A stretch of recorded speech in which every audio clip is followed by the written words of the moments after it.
Okay, Camo Green Purples. Here is your 2 board breaks for this cycle. Number 1, round kick, which means it must happen from the front leg without stepping with my back leg, and then a ridge hand, which is right out of your form.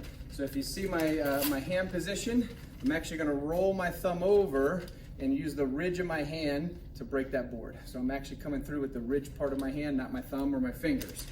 So if you're fortunate enough to have a pad at home, great, you can use that target pad for practice. A pillow, anything that obviously won't break.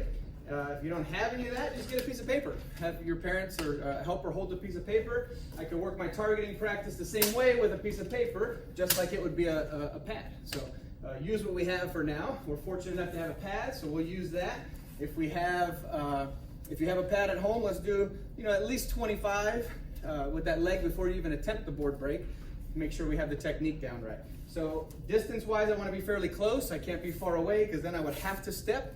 So I want to be fairly close to the board. I like to barely touch it with my fingertips, and I know I'm in range. I'm going to sit my weight back a little bit, and you'll see my foot pivot as I kick. So it'll give me a little bit more power in that kick. So I set up in my sparring stance. As I lean my weight back, then I can pivot real hard and kick with that lead foot.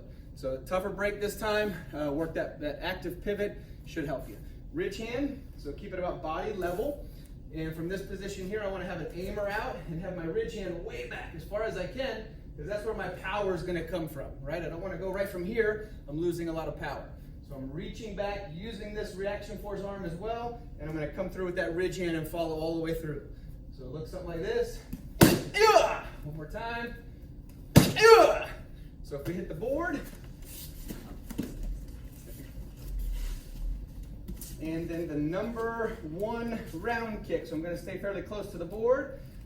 Keep the board in front of me, not even or behind me. So slightly in front. My setup is right. You ready? So I can break that board with the number 1 leg. And then the ridge hand.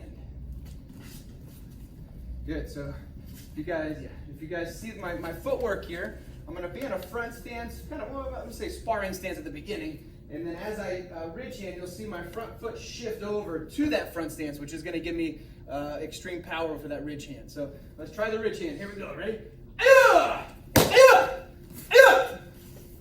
Number 1 round kick, ridge hand.